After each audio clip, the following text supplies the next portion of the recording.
سلطان محمد الپرسلان کی شام کی مہم کے بعد حالات مزید خراب ہوتے دیکھ کر شہنشاہ رومن ڈیوجن نے ایک بڑی فوج قائم کرنے کی تیاریاں شروع کر دی۔ ایک طویل تیاری کے مرحلے کے بعد وہ مشرقی رومی تاریخ کی سب سے بڑی فوج لے کر آیا، شاید پہلی فوج بھی، تاکہ اناطولیہ کو ترکوں سے بچایا جا سکے، اسلامی ممالک پر حملہ کیا جائے اور سلجوق ریاست کے دارالحکومت پر قبضہ کیا جائے۔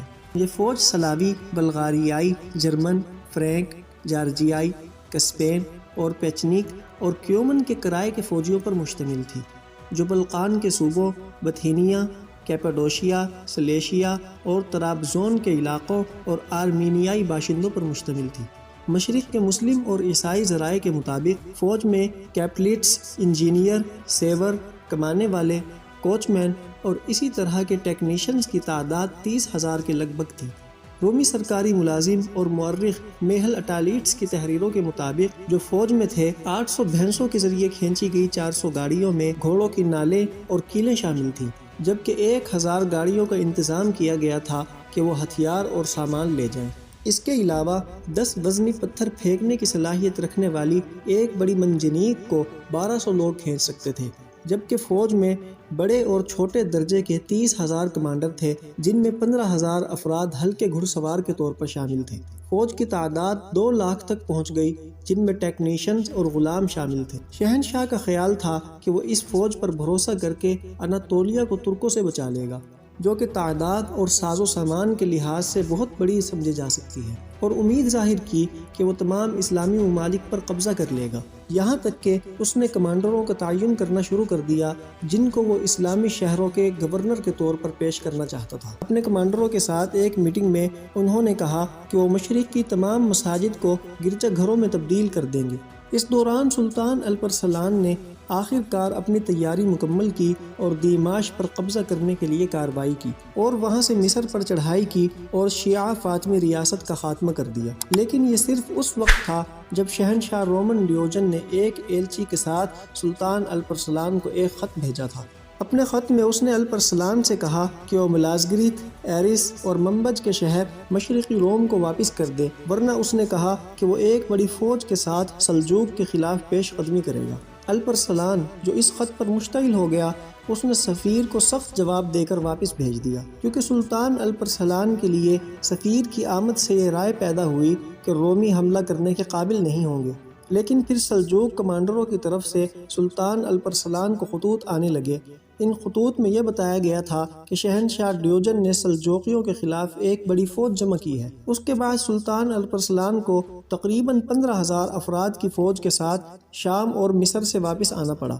سلطان، جس نے اپنی فوج کا بیشتر حصہ شام میں چھوڑ دیا، نے دمشق شہر کو فتح کرنے کا حکم دیا اور فوج کو حلب کے محمود اور ہرزم سے عدس کی کمان میں رکھ دیا۔ شہنشاہ ڈیوجن نے 2 سال قبل 30 سے 40,000 افراد کی فوج کے ساتھ اناطولیہ کی طرف ایک مہم کی تھی، اور خشک سالی کی وجہ سے اسے زیادہ نتائج کے بغیر واپس لوٹنا پڑا تھا۔ سلطان الپرسلان کا خیال تھا کہ اس کا ابھی تک یہی حال ہے۔ اسے معلوم نہیں تھا کہ شہنشاہ ڈیوجن نے اتنی بڑی فوج بنائی ہے۔ اس نے افشین بے اور دوسرے کمانڈروں کے سپاہیوں کے ساتھ اتحاد کو ڈیوجن کو روکنے کے لیے کافی سمجھا، تاہم افشین بے ابھی تک اس بات سے بے خبر تھا کہ شہنشاہ نے کس قسم کی فوج کو جمع کیا ہے، کیونکہ رومن ڈیوجن نے خاموشی اور تیزی سے کام کیا تھا، اس لیے اس نے اس فوج کو جمع کرنے کے لیے شاہی خزانے کو تقریباً ختم کر دیا تھا۔ جب افشین بے کے تیز رفتار سواروں نے شہنشاہ کی فوج کو دیکھا تو وہ گھبرا گئے اور انہوں نے افشین بے کو اطلاع دی۔ اس کے بعد افشین بے نے سلطان الپرسلان کو ایک پیغام بھیجا اور اسے مطلع کیا کہ شہنشاہ ایک اتنی بڑی فوج کے ساتھ ارض روم کی طرف بڑھ رہا ہے جس کی گنتی نہیں کی جا سکتی۔ خبر تیزی سے پھیل گئی۔ سلطان الپرسلان کو مزید سپاہیوں کی ضرورت تھی، تاہم اس کی زیادہ تر فوج دمشق کے محاصرے میں مصروف تھی۔ صرف آئی تیکین کو ہلکے گھڑ سواروں کے ساتھ مدد کے لیے آنے کا حکم دیا گیا تھا، کیونکہ وہاں کی فوج کو اطلاع دینے اور تیار ہونے اور موصل میں داخل ہونے میں کافی وقت لگے گا۔ اور یہ کہ یروشلم، مکہ اور مدینہ بھی شیعہ فاطمیوں کے ہاتھ میں جانے کا سبب بنے گا۔ اس کے علاوہ سلطان، جس نے اپنے وزیر نظام الملک کو ہمدان بھیجا، نظام الملک کو حکم دیا کہ وہ مشرق سے جلدی سے فوج بھیجے۔ اسی دوران شہنشاہ ڈیوجن نے اپنی فوج آرمینی باسل کے ساتھ عرض روم پہنچا دی، جس نے اسے مشرقی افواج کے ساتھ ملایا۔ اسے اطلاع دی کہ سلطان الپرسلان خوف زدہ ہے اور حلب سے عراق کی طرف واپس جا رہا ہے، جس سے شہنشاہ کو اس خبر پر مزید ہمت ملی۔ اس کا مقصد آذربائیجان اور پھر ایران جا کر سلجوقیوں کی تاریخ کے مرحلے سے مکمل طور پر مٹانا تھا۔ تاہم اس سے پہلے اس نے جارجیا کو سلجوقوں سے چھیننے کے لیے 20,000 جنگی جہاز جارجیا بھیجے اور اسے ان علاقوں میں عیسائی جارجیا کے ساتھ اتحاد اور فوج کو خوراک فراہم کرنے کا کام سونپا۔ سسلی میں عربوں کے خلاف جنگوں میں شہرت حاصل کرنے والے نرسل اور ترچانٹیوس نے 30,000 افراد پر مشتمل ایک سرخیل یونٹ ملازگرت اور اہلت کو بھیجا اور انہیں سڑکیں کھولنے، رسد کی تیاری اور سلطان کی واپسی کو تباہ کرنے سے روکنے کا کام دیا۔ اس نے خود پیچھے سے ایک بڑی فوج کے ساتھ کارروائی کی۔ خبر ملنے والے سلطان الپرسلان کے لیے جنگ کے سوا کوئی چارہ نہیں تھا۔ شہنشاہ سے ملنے کے لیے اس نے دیار بقر کے راستے اہلت کی طرف قدم بڑھایا۔ مروانی امیر کے فرمان کے ساتھ 10,000 کرد فوج جو مقامی رضاکاروں پر مشتمل تھے، دیار بقر میں سلطان الپرسلان کی فوج میں شامل ہوئے۔ ملازگرت کا قلعہ، جس کا بہت کم تعداد میں سلجوقی افواج نے دفاع کیا، نے حفاظت کے ساتھ شہنشاہ کے سامنے ہتھیار ڈال دیے۔ تاہم شہنشاہ نے مسلمان لوگوں کو تلوار پر ڈال دیا، حالانکہ اس نے انہیں حفاظت فراہم کی تھی۔ دیار بقر سے اہلت تک تیزی سے پہنچ کر الپرسلان نے افشین بے کے ساتھ اتحاد کیا، جو اپنی افواج کے ساتھ اس کا انتظام کر رہا تھا۔ اس طرح سلطان کی فوج 50,000 تک پہنچ گئی، جن میں 40,000 حملہ آور اور 13,000 گھڑ سوار تھے، جبکہ رومن ڈیوجن نے ملازگرت کو تباہ کیا اور لوگوں میں سے کچھ کا قتل عام کیا۔ الپرسلان، جو ملازگرت اور اہلت کے درمیان رہبہ کے میدان میں آیا، اس نے اپنی فوج کے پانی کی ضروریات کو پورا کرنے کے بعد مراد کے پانی کے علاقوں میں ایک ہیڈ کوارٹر قائم کیا۔ اس نے یہاں کی پہاڑیوں پر قبضہ کر کے میدان پر قبضہ کر لیا۔ دوسری طرف جب شہنشاہ کو معلوم ہوا کہ سلجوقی فوج اپنے لشکر کے ساتھ ملازگرت سے روانہ ہونے کے بعد میدان میں بہت قریب آ گئی ہے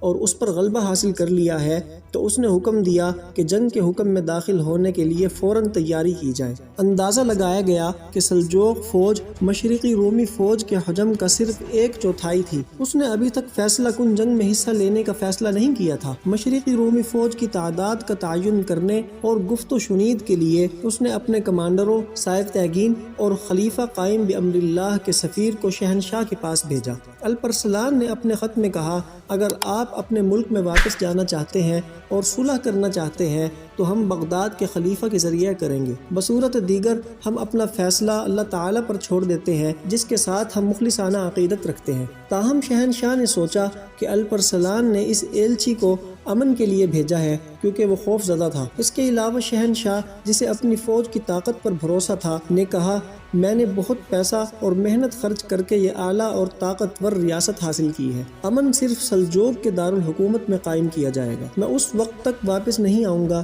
جب تک میں اسلامی ممالک پر غلبہ حاصل نہ کر لوں۔ اس نے الپرسلان کی تجویز کو سختی اور بدتمیزی سے مسترد کر دیا۔ پھر اس نے مندرجہ ذیل سوال کیے، اصفہان یا ہمدان زیادہ خوبصورت ہے؟ اس سوال پر سفارت خانے کا وفد حیران رہ گیا اور وفد کے سربراہ ابن الملحیبان نے کہا کہ اصفہان زیادہ خوبصورت ہے۔ تب شہنشاہ نے کہا، پھر ہم اصفہان میں نہیں ہوں گے اور ہمارے جانور ہمدان میں نہیں ہوں گے۔ اس کے بعد سیف تیگین شہنشاہ کے متکبرانہ رویے کو برداشت نہ کر سکا اور اس نے کہا، تمہارے جانوروں کو ہمدان میں نکالا جا سکتا ہے، لیکن مجھے نہیں معلوم کہ تمہیں کہاں نکالا جائے گا۔ یوں جنگ ناگزیر ہو گئی۔ سلطان الپرسلان، جس نے سیف تیگین سے رومی فوج کی تعداد اور صورتحال کے بارے میں معلومات حاصل کی، بہتر سمجھا کہ یہ جنگ زندگی اور موت کی جنگ ہے۔ اگر اس کی جنگ کا نتیجہ ہار میں نکلا تو سلجوقی زوال پذیر ہو جائیں گے اور عالم اسلام زوال پذیر ہو جائے گا۔ سلطان کی پریشانی دیکھ کر اس کے استاد ابو نصر محمد نے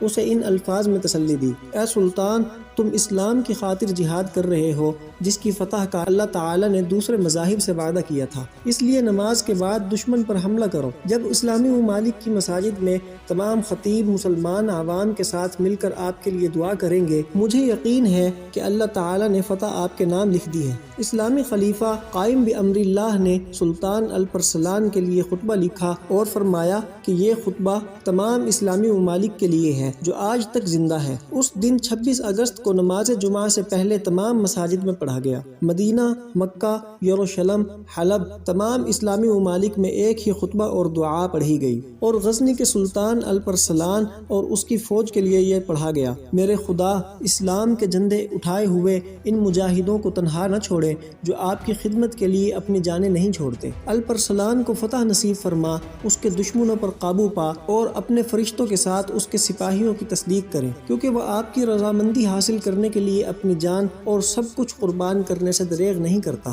جس طرح وہ تمہاری راہ میں اور اپنے دین کی بالادستی کے لیے کوشش کر رہا ہے، اسی طرح آپ اس کی حفاظت کرو۔ 26 اگست کو نماز جمعہ کے بعد دونوں فریق جنگ کے لیے تیار تھے۔ سلجوقی فوجیوں نے ایک دوسرے کو الوداع کہا۔ شہنشاہ ڈیوجن نے، جس نے اپنی فوج کو روایتی رومن قوانین کے مطابق منظم کیا، اس نے فوج کے مرکز، دائیں اور بائیں بازو کے ایلیٹس، بائیں بازو کے برائنوس اور ریزرو فورسز کی اینڈرونیکوس ڈوکاس کی کمانڈ کی۔ فوج کے مرکز میں اچھی طرح سے لیس آرمینیائی انفنٹری اور رومن آرمرڈ کیولری، خاص طور پر محل اور محافظ دستے تھے۔ بائیں بازو پر بلقان اور یورپ کے مختلف حصوں کے سپاہی تھے۔ دائیں بازو پر کیپاڈوشینز اور باقی اناطولیہ کے دستے تھے۔ اس فرنٹ لائن کے بالکل پیچھے اطالوی، نارمل، نیمیلی ریزرو فورسز تھیں جو اس وقت کمک کا کام کریں گی جب یہ دستے دشمن کے خلاف جدوجہد کر رہے تھے اور تھک رہے تھے۔ دوسری طرف جب سلطان الپرسلان اپنے حساس سپاہیوں کے ساتھ سلجوق فوج کے مرکز میں تھا، باقی فوج جیسے طاقتور سیب تیکین، افشین بے، صندوق بے، آرتوک بے کمانڈروں کی کمان میں پہاڑوں کے پیچھے چھپی ہوئی تھی۔ شہنشاہ، جس نے سپاہیوں کو بٹالین میں ترتیب دے کر جنگ کی لکیر بنانا مناسب سمجھا، سلجوقیوں پر چڑھائی کرنے لگا۔ سلطان الپرسلان، جس نے دیکھا کہ رومی فوج دھوئے میں مٹی ڈال کر کارروائی کرتی ہے، اس نے بھی اپنی فوج کو متحرک کر دیا۔ کیونکہ ترکمانوں کا دائرہ بہت طویل تھا، اس لیے سلجوقی تیر اندازوں نے رومی فوج کے دائیں اور بائیں بازوؤں کے گھڑ سواروں پر تیر برسانا شروع کر دیے۔ یہ دیکھ کر گھڑ سواروں پر تیروں کی بارش ہو رہی تھی۔ بیچ میں موجود جنگی سپاہی ان کے دفاع کے لیے آگے بڑھے۔ اس طرح دونوں فوجیں آمنے سامنے ہو گئیں اور زبردست جنگ ہوئی۔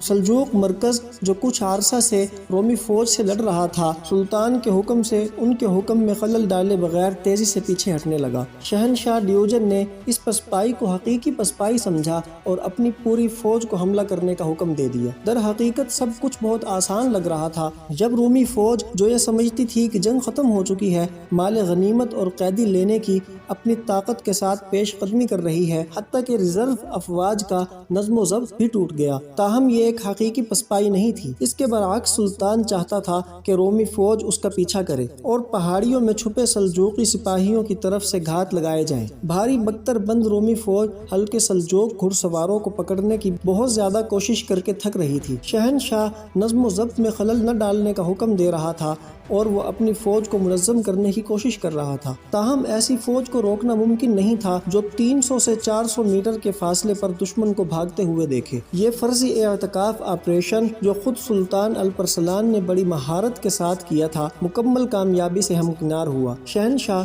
جو ان لائنوں کی طرف بڑھ چکا تھا جہاں سلجوق کمپاس واقع تھا، اب اپنے جنرل ہیڈ کوارٹر سے کافی دور تھا۔ سلطان الپرسلان نے پائپ بجانے کا حکم دیا۔ ان سینگوں کے ساتھ اپنے چھپے ہوئے گھات سے نکل کر آنے والے سلجوق گھڑ سواروں نے رومی فوج کے دائیں اور بائیں بازو پر بہت تیز چالوں سے حملہ کیا۔ سلطان الپرسلان نے بھی اپنے پیچھے ہٹنے والے سپاہیوں کو سینٹرل لائن پر رکنے اور حملہ کرنے کا حکم دیا۔ رومی فوج، جو یہ سمجھتی تھی کہ اس نے ابھی تک جنگ جیتی ہے اور بھاگتے ہوئے دشمن کا پیچھا کیا ہے، حیران رہ گئی کہ یہ کیا ہوا ہے۔ رومن سینٹرل لائن، جسے سلجوق کا پہلا دھچکا لگا تھا، تیزی سے گھیر لیا گیا۔ شہنشاہ، جو اس لائن پر تھا، اس نے بائیں بازو سے حمایت کے لیے کہا، تاہم اس کے باوجود سلجوقی افسردہ تھے۔ دوسری طرف علیات کی کمان میں دائیں بازو کی فوجوں کو سلجوق کیولری یونٹ نے پھر سے نچوڑا۔ یہ وہ وقت تھا جب اس بازو پر عز اور پیچنک کے گھڑ سوار رومن صفوں کو چھوڑ کر سلجوقی صفوں میں داخل ہو گئے۔ اس واقعے کے بعد رومی فوج کا دایاں بازو مکمل طور پر گر گیا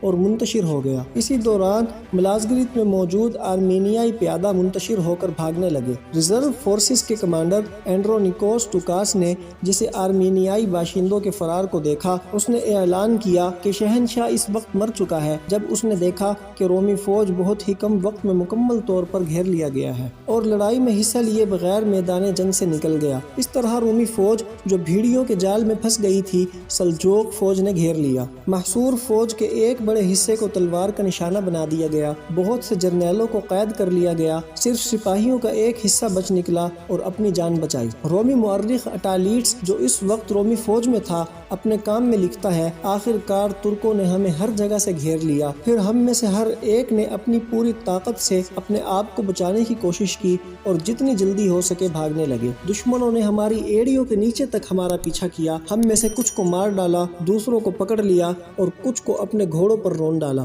ہماری تباہی ناقابل بیان تھی، ہر نوحہ